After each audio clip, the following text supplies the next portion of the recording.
2646 shadow commander night garden घाट छोड़ चुका था, इसलिए सनी को उससे जुड़े द्वीप पर अपनी उपस्थिति बनाए रखने की कोई ज़रूरत नहीं लगी।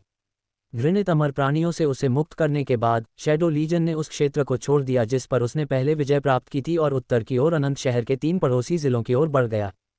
तीनों द्वीप वार्फ द्वीप से बड़े और ज्यादा घनी आबादी वाले थे और उनमें ज्यादा घृणित जीव भी थे। वहां रहने वाले अमर प्राणी थोड़े ज्यादा शक्तिशाली लग रहे थे और उनके बीच घृणित चांदी के बाग जैसे और भी योद्धा छिपे हुए थे। इनमें से एक द्वीप आवासीय क्षेत्र जैसा प्रतीत होता था, एक द्वीप शांतिपूर्ण गलियों में फैली जीवंत दुकानों और थिएटरों के साथ एक अवकाश क्षेत्र जैसा प्रतीत होता था, जबकि अंतिम द्वीप का अधिकांश भाग एक सुंदर पार्क से घिरा हुआ था। धुंधले अंधेरे में खूबसूरत पेड़ धीरे से सरसरा रहे थे, उनके चांदी जैसे पत्ते गिरती रोशनी में चमक रहे थे। ऊपर पानी से भरे आकाश की काली खाई के नीचे तालाब और घुमावदार नहरें थीं और ऊंची पहाड़ियां परिदृश्य के ऊपर उठ रही थीं, जो द्वीप के किनारों पर बने सैरगाहों की ओर गिर रही थीं। सेंट और उसकी सेना ने अवकाश क्षेत्र पर आक्रमण किया। स्लेयर अपनी पाश्विक सेना को आवासीय क्षेत्र में ले गई, जबकि मार्वलस मिमिक पार्क में घुस गई। तीनों सेनाओं को अपनी अपनी चुनौतियों का सामना करना पड़ा, जो उनकी संरचना और तीनों युद्ध क्षेत्रों के भूभाग पर निर्भर थीं। युद्ध की प्रकृति बदलती रही और सनी को तेजी से उसमें बदलाव लाना पड़ा। उसकी सेना अब कहीं ज्यादा दुश्मनों का सामना कर रही थी, इसलिए उसकी संख्यात्मक बढ़त अब कोई खास भूमिका नहीं निभा रही थी। स्वप्न अभिशाप भी नियंत्रित अमर प्राणियों में तेजी से नहीं फैल रहा था और सनी के पास उन्हें अनिश्चित काल तक रोके रखने के लिए पर्याप्त छायाएं नहीं थीं, इसलिए उसे पकड़े गए दुश्मनों को बार बार छोड़ना पड़ा, ये जानते हुए भी कि वे उस पर फिर से हमला करेंगे। इसके अलावा तीनों द्वीप न केवल पहले वाले से बड़े और ज्यादा आबादी वाले थे, बल्कि वे अनंत शहर के और भी जिलों से जुड़े हुए थे, जिसका मतलब था कि कई नए घृणित प्राणी पहले से ही उन्हें विभाजित करने वाली चौड़ी खाइयों को पार कर रहे थे। इससे भी बुरी बात यह थी कि वे सिर्फ उत्तर से ही नहीं आ रहे थे, बल्कि आवासीय और मनोरंजन द्वीपों पर सनी की सेना को घेरने की धमकी दे रहे थे। छाया सेना के लिए हालात बहुत अच्छे नहीं लग रहे थे। हालांकि युद्ध की लय में सबसे महत्वपूर्ण परिवर्तन सकारात्मक था। सनी ने घात द्वीप के लिए लड़ाई के दौरान इस पर ध्यान नहीं दिया था, क्योंकि यह अपेक्षाकृत छोटा था और इन 3 भयानक टकरावों की तुलना में छोटे पैमाने पर लड़ा गया था, लेकिन यहाँ तक कि शाश्वत शहर का जादू भी सर्वशक्तिमान नहीं था। इस डूबे हुए नरक के पतित अमर प्राणियों को वास्तव में नष्ट नहीं किया जा सकता था।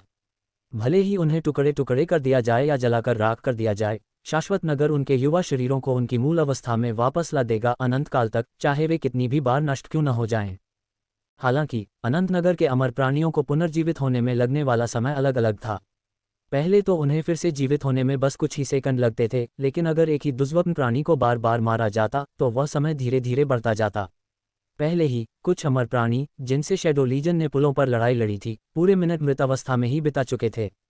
ये छाया सेना के खामोश परछाइयों के सामने फिर भी अतुलनीय था, क्योंकि उनमें से ज्यादा शक्तिशाली को युद्ध के मैदान में लौटने में पूरे दिन लग जाते थे। हालांकि इसने अनंत शहर की लड़ाई में एक बिल्कुल नया आयाम जोड़ दिया, जिससे सनी को काम करने के लिए और भी ज्यादा उपकरण मिल गए। परिणामस्वरूप गिरे हुए अमर प्राणी धीरे धीरे छाया सेना से सावधान होते जा रहे थे, इसलिए नहीं कि उन्हें छायाओं द्वारा नष्ट किए जाने का डर था, बल्कि इसलिए कि उन्हें डर था कि वे बहुत देर तक मृत रह जाएंगे और अपने विरोधी को नष्ट करने का मौका किसी और को दे देंगे। इसलिए युद्ध की तीव्रता कुछ कम हो गई और शायद ये बदलती रहेगी, क्योंकि सनी बार बार और भी दुर्लभ प्राणियों को मार रहा था, जिससे उनके पुनरुत्थान की प्रक्रिया धीमी हो रही थी। इन परिस्थितियों में युद्ध की निर्मम अर्थव्यवस्था और भी अधिक महत्वपूर्ण हो गई थी, जिससे सनी को युद्ध के एक विशेष पहलू पर ध्यान केंद्रित करने के लिए मजबूर होना पड़ा: घेराबंदी, इंजीनियरिंग और किलेबंदी का उपयोग। जैसे कोई सेनापति सेना की कमान संभाल रहा हो, या यूं कहें कि एक असली सेनापति जो सेना की कमान संभाल रहा हो।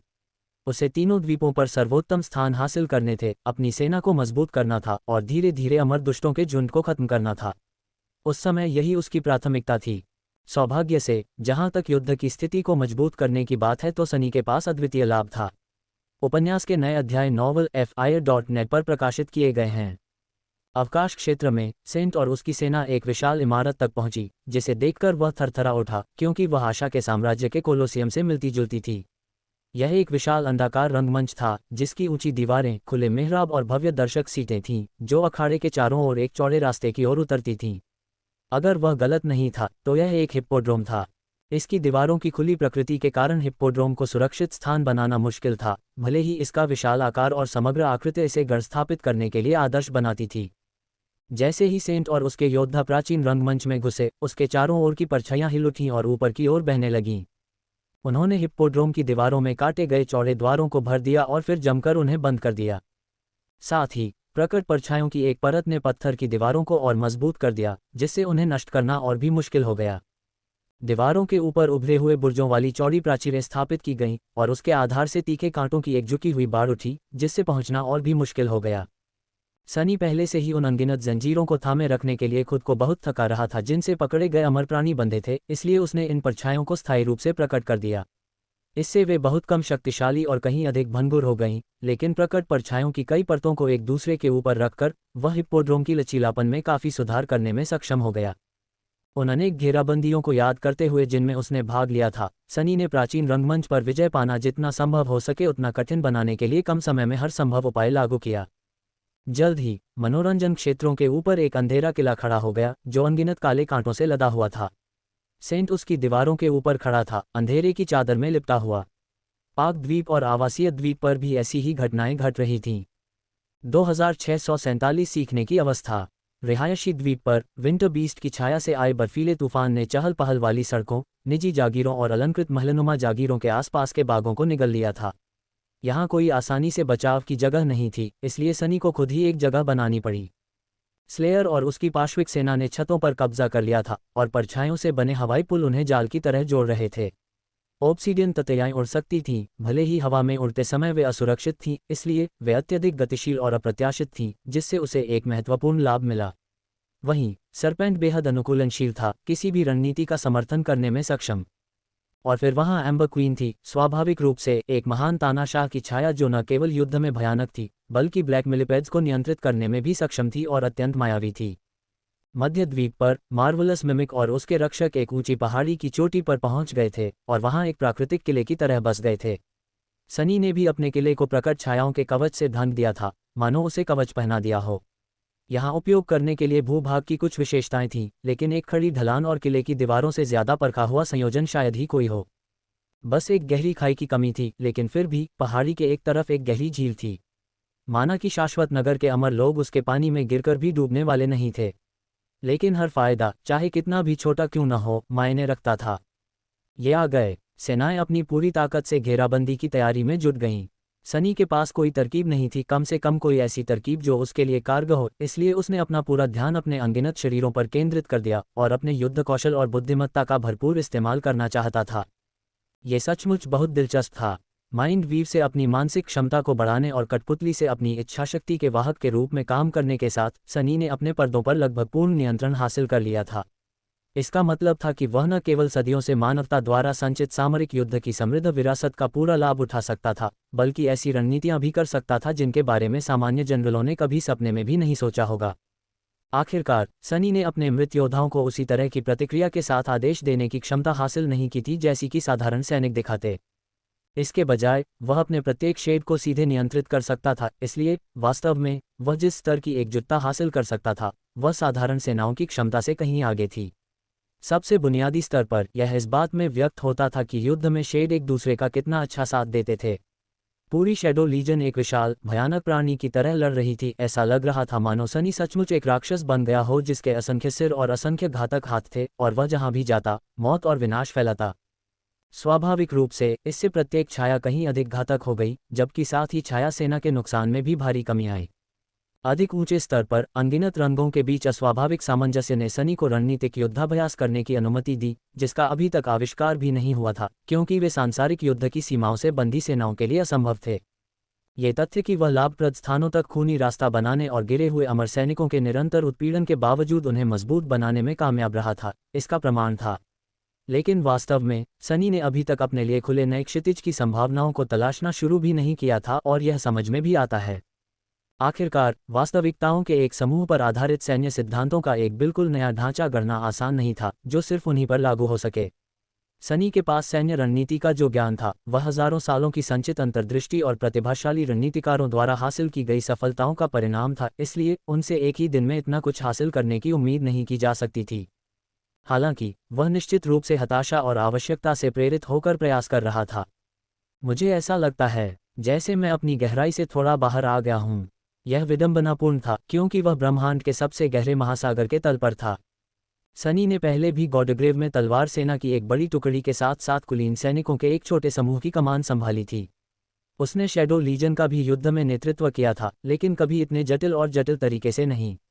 इसलिए वह संघर्ष भी कर रहा था, और साथ ही अपनी अंतहीन, बेहद हिंसक और भयावह लड़ाई के हर पल के साथ बहुत कुछ सीख भी रहा था।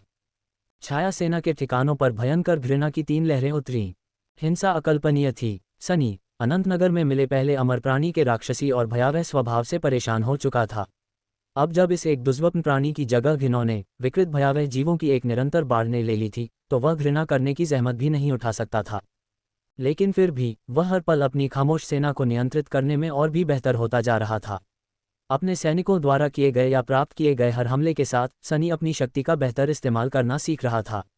उसका विशाल मन उन्मत्तता से घूम रहा था, नई जानकारियां ग्रहण कर रहा था और नए निष्कर्षों पर पहुंच रहा था।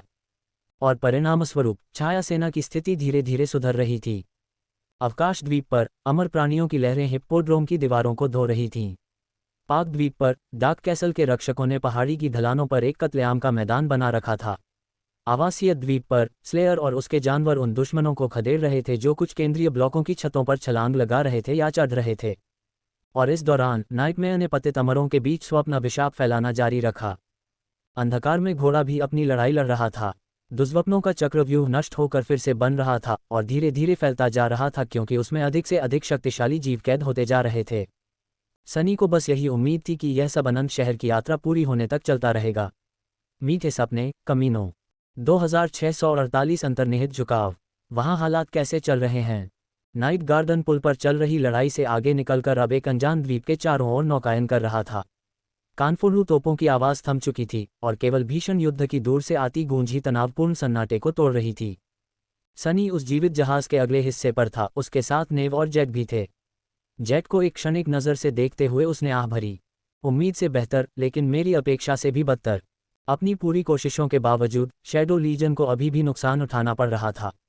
हालांकि अगर कोई सांत्वना थी तो वह ये थी कि हर पराजित छाया के साथ कई अमर प्राणी स्वप्न अभिशाप से संक्रमित हो रहे थे। सनी द्वारा उठाए गए कदम और उसके द्वारा बनाए गए किलेबंदी अपना काम कर रहे थे। हालांकि वह ये नहीं बता पा रहा था कि क्या ये पर्याप्त था। ऐसा लग रहा था कि वह अपेक्षाकृत कम नुकसान सहते हुए समय रहते तीनों द्वीपों पर विजय प्राप्त कर लेगा, लेकिन क्या लंबे समय में ये गति स्वीकार्य होगी? अभी तक कुछ भी कहना मुश्किल था, क्योंकि शाश्वत नगर के लिए लड़ाई अभी शुरू ही हुई थी। सनी ने अपनी आंखें बंद कर लीं और अपना चेहरा रगड़ा, मानो उसका मन पिघलने ही वाला था। उद्धरण चिन्ह ... जैसा कि मैंने पहले ही बताया, मैंने फिलहाल तीनों द्वीपों पर किले बना लिए हैं। फिलहाल स्थानीय लोग उन पर घेराबंदी कर रहे हैं। जब यह अराजकता थोड़ी कम हो जाएगी तो मैं शायद कुछ और लक्ष्य हासिल करने की कोशिश करूंगा ताकि ज्यादा फायदा हो सके। जेट ने भौहें उठाईं। द्वितीयक लक्ष्य? जैसे क्या? वह कुछ सेकंड के लिए हिचकिचाया। मैं एक पुल को नष्ट करने की सोच रहा था। मुझे ये भी पता लगाना होगा कि पानी में क्या छिपा है। इटर्नल सिटी भी अंतरिक्ष में भटकती थी, इसलिए मुझे यकीन है कि यहाँ किसी तरह का भूमिगत संचार माध्यम जरूर होगा। मुझे ये देखने के लिए उनकी खोज करनी होगी कि क्या वहाँ सुरंगें हैं जिनका इस्तेमाल द्वीपों के चारों ओर तेजी से घूमने के लिए किया जा सकता है। ओह, लेकिन सबसे बढ़कर। सनी ने अपना सिर थोड़ा सा घुमाकर उत्तर की ओर देखा। जब हम शहर के पास पहुंच रहे थे तो मेरी नज़र एक इमारत पर पड़ी जो देखने में शस्त्रागार जैसी लग रही थी। वहां एक छोटे से भ्रमण पर जाना और देखना कि क्या मैं वहां अपने चश्मे को बेहतर ढंग से इस्तेमाल कर सकता हूं, बहुत अच्छा रहेगा। थोड़ी देर की खामोशी के बाद नेव ने अचानक तटस्थ स्वर में कहा, मुझे नहीं लगता कि आपको उस इमारत में हथियार मिलेंगे। सनी ने उसकी ओर स्थिरता से देखा। क्यों? नेव कुछ देर रुका, फिर कंधे उचका दिए। स्थानीय लोग उग्रवादी नहीं लगते। सनी ने 2-3 बार पलकें झपकाईं।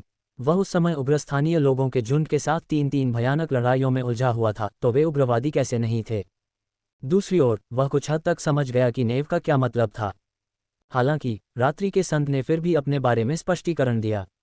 नॉवल फायर नेट पर नवीनतम रिलीज खोजें। मैंने जो देखा है उसके अनुसार यह जगह एक अभयारण्य के रूप में बनाई गई थी। शांति और समृद्धि का एक ऐसा स्थान जहां मृत्यु का भी कोई प्रभाव नहीं था। दूसरे शब्दों में, यहां रहने वाले लोगों को कष्ट नहीं सहना चाहिए था। और क्या आपने यह नहीं बताया कि शाश्वत नगर अंतरिक्ष में हुआ करता था? एक शस्त्रागार एक सैन्य बल के अस्तित्व और उसकी आवश्यकता का संकेत देता है। हथियार? अनंत शहर के निवासी अंतरिक्ष में किससे लड़ेंगे? सनी चुपचाप उसे देखता रहा। नेव बहुत समझदारी की बात कह रहा था। उसे निराशा हुई। जेट ने उस समय कहा, फिर भी इसका मतलब यह नहीं है कि अनंत शहर में कोई हथियार नहीं है। जब सनी ने उसकी ओर मुंह प्रश्न के साथ देखा तो वह मुस्कुराया और कंधे उचका दिए। अच्छा, जरा सोचो, अगर हथियारों का इस्तेमाल युद्ध में नहीं होता तो फिर उनका इस्तेमाल क्यों होता? उसने अपना सिर थोड़ा सा झुकाया। क्या ये कोई चालाकी भरा सवाल था? युद्ध के मैदान के अलावा लोग हथियार कहाँ चलाते थे? प्रशिक्षण स्कूलों में, या? उसकी आंखें थोड़ी चमक उठीं। खेल, जेट ने सिर हिलाया। हाँ, लोग अमर हो सकते हैं, लेकिन कुछ चीज़ें कभी नहीं बदलती। सनी एक क्षण के लिए हिचकिचाया। दरअसल, इस जवाब तक पहुंचने के लिए उसे बस खुद से पूछना था कि आम लड़ाइयों के अलावा उसने सबसे ज़्यादा हथियार कहाँ इस्तेमाल किए थे। और जवाब आसान था, ये सपनों के संसार में था। लोग संघर्ष और प्रतिस्पर्धा का आनंद लेने के लिए तैयार थे, इसलिए युद्धग्रस्त समाजों में भी खेल फलते फूलते रहे, लेकिन विशेष रूप से उन समाजों में जहां लंबे समय तक शांति रही। जागृत जगत में सबसे लोकप्रिय खेल द्वंद्व युद्ध था, और चूंकि जागृत प्राणियों के बीच युद्ध बहुत खतरनाक होते थे, इसलिए ये ज्यादातर स्वप्नलोक में ही होते थे। सनी को इन द्वंद्व युद्धों की लोकप्रियता का अंदाजा सबसे बेहतर था, क्योंकि उसे संकर जाति के रूप में अनजाने में काफ़ी प्रसिद्धि मिली थी। पृथ्वी के इतिहास में सभी संस्कृतियों के बारे में यही कहा जा सकता है। स्वप्न लोग भी इसका अपवाद नहीं रहा होगा। शाश्वत नगर के अमर लोग खेल प्रतियोगिताओं के रोमांच के प्रति और भी अधिक संवेदनशील रहे होंगे, क्योंकि वे एक दूसरे को मार भी नहीं सकते थे। यहाँ युद्ध असंभव था, या कम से कम निरर्थक, लेकिन सभी लोगों में संघर्ष का अनुभव करने की गहरी जड़ें जमी हुई थीं। लेकिन मैं कैसे पता लगाऊंगा कि कहाँ? खेल प्रतियोगिताएं कहाँ? सनी चुप हो गया। जरा ठहरिए, क्या उसे पहले से ही ऐसी कोई जगह नहीं मिल गई थी? हिप्पोड्रोम। जेट ने सिर हिलाया। प्राचीन काल में रथ दौड़ काफ़ी लोकप्रिय थी। स्थानीय घुड़दौड़ के आपके वर्णन को देखते हुए मुझे लगता है कि यहाँ भी कुछ ऐसा ही होता होगा। बेशक, दौड़ें अलग होती, न सिर्फ इंसान बल्कि जानवर और राक्षस भी भाग लेते, और अखाड़े में मौजूद हर कोई अमर होता। हे भगवान, अगर मैं कर पाता तो टिकट जरूर खरीद लेता। सनी एक क्षण तक उसे घूरता रहा। जवाब देने के बजाय उसने हिप्पोड्रोम में अपने अवतार को संत से अलग होने, एक ठोस रूप धारण करने और अखाड़े के फर्श पर उतरने का आदेश दिया। सनी ने अपनी छाया बोध को जमीन में फैलाया, और तुरंत वहां खोखली जगहों का आभास हुआ। हिप्पोड्रोम के नीचे सेवा स्थलों का एक पूरा नेटवर्क था, एथलीटों के लिए कमरे, अस्तबल, प्रशिक्षण हॉल, लाउंज और उपकरण भंडारण भी। जब सनी को अंदर छिपी हुई बात का एहसास हुआ तो उसकी आंखें चमक उठीं। वह कुछ देर तक रुका, फिर जेट की ओर एक चमकदार मुस्कान के साथ देखा। मुझे लगता है कि मुझे उस खजाने का पहला हिस्सा मिल गया है। 2649 प्राचीन उपकरण। बिना समय गंवाए सनी ने परछाई को चीरते हुए खुद को हिप्पोड्रोम के अखाड़े के नीचे एक विशाल गलियारे में पाया। जेट का यह अनुमान जरूर सही रहा होगा कि अनंतनगर में आयोजित रथ दौड़ में पौराणिक जानवर भाग लेते थे। गलियारा चौड़ा था, ऊंची छतें थीं, और विभिन्न हॉलों की ओर जाने वाले द्वार भी काफी बड़े थे। सनी आसानी से कल्पना कर सकता था कि एक भारी भरकम प्राणी, जैसे कि वह घृणित चांदी का बाघ जिससे उसने हाल ही में लड़ाई की थी, अखाड़े की ओर जाते हुए इस रास्ते पर चल रहा है। एक क्षण के लिए उसकी अन्वेषण की भावना भड़क उठी, जिससे वह हिप्पोड्रोम में हुए रोमांचक खेलों की कल्पना करते हुए एकाग्र हो गया। लेकिन सनी किसी और काम में इतना व्यस्त था कि वह अपने मन की बात कहने के लिए तैयार नहीं था। इस तथ्य का उल्लेख करने की आवश्यकता नहीं कि वह एक साथ एक भयंकर युद्ध में लगे अनगिनत रंगों को नियंत्रित कर रहा था।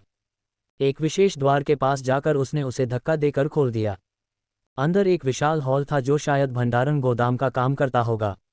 हालांकि यहाँ रखा सामान कोई साधारण किस्म का नहीं था। इसके बजाय लकड़ी के पुतलों पर सैकड़ों जटिल कवच प्रदर्शित किए गए थे। दीवारों पर तरह तरह के भयानक हथियार रखे हुए थे, भाले, तलवारें, कुल्हाड़ियाँ, मुसल, त्रिशूल, धनुष बाण, बर्छे, तलवारें, दरांती, जो भी वह सोच सकता था। और तो और, वे कोई साधारण कवच या साधारण हथियार नहीं थे। सनी ने उनकी इतनी सारी रचनाएं गढ़ी थीं कि उन्हें देखते ही उनकी गुणवत्ता का अंदाजा हो जाता था। हर एक चीज़ कम से कम किसी पारलौकिक शक्ति द्वारा धारण या उपयोग किए जाने के योग्य तो थी ही। कुछ जो अलंकृत कुर्सी पर रखे गए थे तो किसी परमपिता के लिए भी उपयुक्त थे। कवच और हथियार दोनों ही जादुई थे। सनी चमकते हुए स्टील पर उकेरे गए रूनों की एक बहती हुई बुनाई देख सकता था, और हालांकि वह ये नहीं बता सकता था कि रूनों ने क्या जादू पैदा किया था, उसने प्राचीन ब्लेडों से निकलती भयानक शक्ति का आभास किया। यहाँ की हर चीज़ को अनंतनगर की हर चीज़ की तरह बेदाग हालत में सुरक्षित रखा गया था। अकेले इस हॉल में कम से कम 1000 कवच और उससे 2 गुने हथियार रखे हुए थे। यह एक ऐसा शस्त्रागार था जिसने महान कुलों के शस्त्रागारों को भी शर्मसार कर दिया था। सनी को अचानक इस बात का अफसोस हुआ कि शैडो लीजन में मानव छायाएं बहुत कम थीं। क्या उसे और अधिक लोगों को मारना चाहिए था? नहीं, शायद नहीं। लेकिन भले ही वह अपने अधिकांश छायाओं को ये हथियार प्रदान न कर सके, फिर भी मानव क्षेत्र में ऐसे बहुत से योद्धा थे जो ऐसे शक्तिशाली उपकरण प्राप्त करने से बहुत लाभान्वित हो सकते थे। सनी कुछ पल के लिए झिझका, फिर शस्त्रागार के बिल्कुल बीचों बीच एक चबूतरे पर चला गया जो एक जादुई लालटेन से जगमगा रहा था। वहां एक भव्य लैमेलर कवच जो मानो सुंदर मोती के शिल्कों से गढ़ा गया हो, एक पुतले पर टिका हुआ था जिसके सिर पर लॉरेल की माला थी। पास ही एक भयानक भाला रखा था। ये सेट खास तौर पर इतिहास और भयानक शक्ति का एहसास बिखेर रहा था। यह शायद शाश्वत अखाड़े के किसी अमर योद्धा का था। सनी सोचे बिना नहीं रह सका कि यह डेरॉन की परछाई के लिए काफी उपयुक्त होगा, कम से कम इस अभियान के दौरान तो। हालांकि यह अफसोस की बात है, सनी के पास जो भी छायाएं थीं उनमें से अधिकांश दुर्लभ प्राणियों की थीं, इसलिए ये सुंदर हथियार और कवच उनके लिए बेकार थे। फिर भी उसने पूरा शस्त्रागार अपने आत्मा सागर में भेज दिया। वहां से मानव छायाओं के लिए सर्वोत्तम उपकरण मंगवाए जा सकते थे और इस बीच स्लेयर को घातक जादुई तीरों से भरे तरकश प्राप्त होते। सनी सोचने लगा कि हिप्पोड्रोम में भी कहीं न कहीं बड़े जानवरों के लिए ऐसा ही कोई शस्त्रागार जरूर होगा। उसने अपनी छाया इंद्रिय से उसकी खोज की, लेकिन उसे विशाल कवच जैसा कुछ भी नहीं मिला। हालांकि वहां एक अलग ही दिलचस्प जगह थी।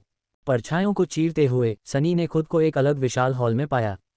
वहां पत्थर के फर्श में पारे जैसी दिखने वाली किसी चीज के विशाल कुंड बने हुए थे जिनके चारों ओर रूनिक घेरे बने हुए थे। सनी ने कुछ देर तक कुंडों का निरीक्षण किया, ये सोचते हुए कि इनका क्या उद्देश्य है। उसने हॉल में चारों ओर देखा, फिर अखाड़े के नीचे छिपे भूमिगत परिसर के लेआउट पर विचार किया। फिर वह रूनिक सकल में से एक के पास गया और रूनों को घूरने लगा। रूप, आकार, सीमा, अरे मैं इसका कोई मतलब नहीं समझ सकता। हालांकि उनके मन में एक अजीब सा संदेह था जिसके सच होने की अच्छी संभावना थी। आखिरकार सनी पीछे हट गया और युद्ध प्राचीर की रखवाली कर रहे एक साये को भूमिगत हॉल में बुला लाया। जल्द ही एक विशाल तेंदुआ उसके सामने प्रकट हुआ जो जमीन से कम 1 दर्जन मीटर ऊंचा था। कुछ सायों के विपरीत इस साये पर तलवारों के राजा की परछाई से बना कवच नहीं था, इसलिए यह प्रयोग के लिए एकदम सही विकल्प था। सनी एक पल के लिए झिझका, फिर तेंदुए को एक कुंड में प्रवेश करने का आदेश दिया। जैसे ही विशालकाय जानवर ने खुद को कुंड में डुबोया, पारा उछल पड़ा। शैड्स को सांस लेने की जरूरत नहीं थी और तरल धातु भी खतरनाक नहीं लग रही थी। फिर भी सनी ने बहुत देर से पहले ही तेंदुए को वापस बुला लिया। जैसे ही पारे से विशाल छाया ऊपर उठी, तरल धातु की धारें उसके काले फर से नीचे बहने लगीं। हालांकि वह सारी धातु कुंड में वापस नहीं लौटी, बल्कि उसकी एक परत तेंदुए के शरीर के चारों ओर जम गई। सनी की आंखें थोड़ी कांप उठीं। जब तक वह विशालकाय जानवर ठंडे पत्थरों पर वापस आया, तब तक वह पॉलिश किए हुए कवच में ढंक चुका था। पारा उसके चारों ओर जम ही नहीं गया था, बल्कि उसे एक ऐसे कवच में ढाल दिया गया था जो उस पार्श्विक छाया के शरीर के लिए बिल्कुल उपयुक्त था, जिसने उसके सभी महत्वपूर्ण अंगों की रक्षा की और साथ ही पर्याप्त खुला क्षेत्र भी छोड़ा जिससे उसकी गतिशीलता में कोई बाधा न आए। यह अविश्वसनीय रूप से लचीला भी था, कम से कम ज्यादातर ट्रांसेंडेंट ब्लेड्स या कर्प्टेड क्लॉस को झेलने में सक्षम। महान दुर्लभ प्राणियों के लिए भी इस कवच को तोड़ना आसान नहीं होता। सनी ने भारी कवच पहने काले तेंदुए को देखा तो उसकी आंखें चमक उठीं। यही तो मैं कह रहा हूँ। 2650 वाणिज्य और संस्कृति। जब छाया सेना के 3 गढ़ों पर विचित्र मांस की बाढ़ ने घेरा डाल दिया था, तब नाइट गार्डन दूर स्थित लाइट हाउस की ओर बढ़ता रहा। सनी ने अपने शेड्स को पहले ही तैयार करना शुरू कर दिया था, लेकिन तरल धातु के कुंडों को खाली करने और उनमें से ज्यादा को लैस करने में उसे कुछ समय लगने वाला था। हालांकि उन्होंने उन छायाओं को अग्रिम पंक्ति में स्थानांतरित कर दिया जिन्हें पहले से ही जादुई कवच की चमकदार नई परतें प्राप्त हो चुकी थीं, जिससे छाया सेना की हताहतों की दर पहले से ही कम हो रही थी। ये सचमुच आश्चर्यजनक है। उस समय सनी और जेट जीवित जहाज के पुल पर रात के संतों के साथ थे। वह उन्हें हिप्पोड्रोम के शस्त्रागार से एक हथियार दिखा रहा था। मुझे पता था कि अनंत शहर में कुछ न कुछ मूल्यवान जरूर होगा, लेकिन शायद मैंने इस बात का कम आंका था कि यह जगह कितनी बड़ी खजाने जैसी है। आखिरकार यहाँ सचमुच शक्तिशाली प्राणी निवास करते थे और स्वप्न लोक के अधिकांश अन्य स्थानों के विपरीत यहाँ सब कुछ पूरी तरह से संरक्षित था। अकेला हिप्पोड्रोम मानवता की समग्र शक्ति को उल्लेखनीय रूप से बढ़ा सकता है। ब्लडवेव ने गंभीरता से सिर हिलाया, फिर धीमी आवाज में कहा, ट्रांसेंडेंट कवच के 1000 सेट। हाउस ऑफ नाइट के पास इसका केवल 10वां हिस्सा ही था। सुप्रीम अवशेषों का तो जिक्र ही नहीं। अब चूंकि संतों की संख्या बढ़ गई थी, इसलिए वहां और भी शक्तिशाली स्मृतियां थीं, लेकिन फिर भी यह एक अविश्वसनीय खोज थी।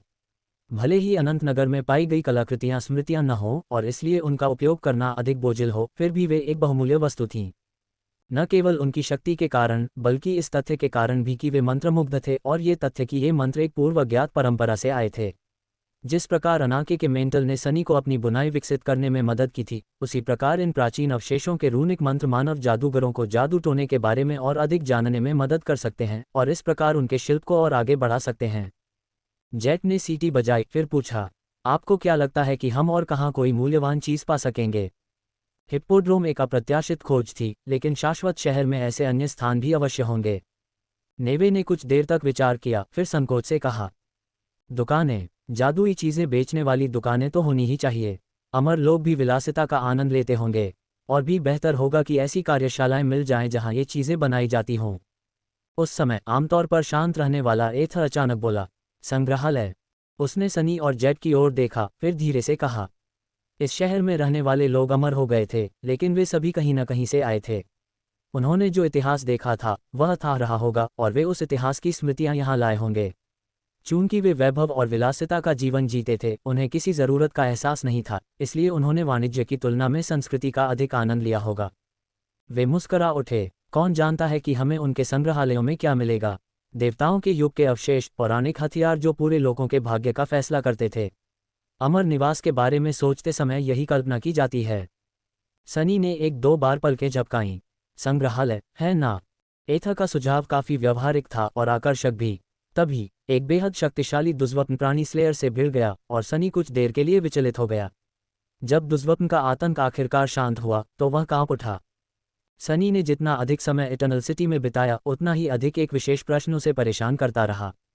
रात्रि के संतों की ओर देखते हुए उसने धीरे से सांस छोड़ी और फिर पूछा, अब जब मैंने इस सुंदर शहर के दृश्यों का आनंद ले लिया है, तो मैं पूछना चाहता हूँ, कैसे? नाइटवॉकर एक स्लीपर के रूप में यहाँ से भाग निकला। नेव और एथर ने बारी बारी से ब्लडवेव की ओर देखा, जो उनमें से सबसे वृद्ध था, साथ ही वह व्यक्ति था जो हाउस ऑफ नाइट के महान संस्थापक को व्यक्तिगत रूप से जानता था। ब्लडवेव कुछ देर तक चुप रहा, फिर आह भरी, आप जिस नाइटवॉकर की बात कर रहे हैं वह नाइट गाइडों में पहला है। वह कमीना कोई भी रास्ता खोज सकता था और जहां चाहे वहां जा सकता था, और कोई भी उसे रोक नहीं सकता था। उसका रास्ता रोकना तो दूर की बात है। ऐसा लग रहा था जैसे नाइटवॉकर के पास कोई ऐसा पहलू था जो स्थानों पर पहुंचने से संबंधित था। ... ऐसा भी लग रहा था कि ब्लडवेव किसी वजह से अपने कबीले के रहस्यमय संस्थापक से बहुत ज्यादा प्यार नहीं करती थी। एथर का चेहरा उदासीन था, जबकि नेव की भावनाओं को समझा नहीं जा सका। सनी ने आह भरी, खैर, मैं कोई निर्णय देने की स्थिति में नहीं हूं। क्या आप जानते हैं, मैंने एक बार स्लीपर के रूप में एक महान शैतान को मार डाला था। वे विनम्रता से हंसने लगे, जिससे उनके चेहरे पर उदासी छा गई। काई के बिना तो ये पहले जैसा नहीं है। जल्द ही वह सिहर उठा और अपनी आंखों को बचाने के लिए हाथ उठाया। जैसे जैसे वे लाइट हाउस के करीब पहुंचते गए, उनके आसपास का वातावरण उतना ही उज्जवल होता गया। शाश्वत शहर का ज्यादातर हिस्सा धुंधले अंधेरे में डूबा हुआ था और कुछ इलाके एकदम चांदी जैसी रोशनी में नहाए हुए थे। यह अंतहीन रातों वाला शहर था, जहां धूप की कल्पना भी नहीं की जा सकती थी। हालांकि जैसे ही वे प्रकाश स्तंभ के पास पहुंचे, समुद्र के नीचे के गहरे अंधेरे को दिन के उजाले के रूप में समझना आसान था, और सनी को संदेह था कि जैसे जैसे वे करीब पहुंचेंगे, ये और भी उज्जवल होता जाएगा। लाइट हाउस घाट की तरह शहर के बाकी हिस्सों से अलग थलग था और सबसे नज़दीकी द्वीप से कुछ दूरी पर स्थित था। यह एक शानदार मीनार थी जो परिदृश्य के ऊपर उभरी हुई थी, लगभग अदृश्य गुंबद के ढलान वाले किनारे तक पहुंच रही थी। इससे चमकीला प्रकाश फैल रहा था, जो इसके आधार के आसपास के वाष्प के बादलों को चकाचौंध कर देने वाली कोमल चमक से भर रहा था। सन्नी को घाट के पास पहुंचने पर कुछ भी महसूस नहीं हुआ था, लेकिन लाइट हाउस के दृश्य ने उसे समान अनुपात में भय और विस्मय से भर दिया। वह हिचकिचाया, मुझे यकीन नहीं है कि हमें नाइट गार्डन को टावर के करीब ले जाना चाहिए। जेट ने उसे एक संक्षिप्त नज़र से देखा और सिर हिलाया। वैसे भी यहाँ कोई गोदी नहीं है, हम सुरक्षित दूरी पर रुकेंगे। नेव भी इससे सहमत दिखे। लेकिन हम जमीन तक कैसे पहुंचेंगे? ये वास्तव में एक अच्छा सवाल था। सनी ने चमकते पानी के अशांत विस्तार को देखा और सिहर उठी। मुझे लगता है हम तैरने जा रहे हैं।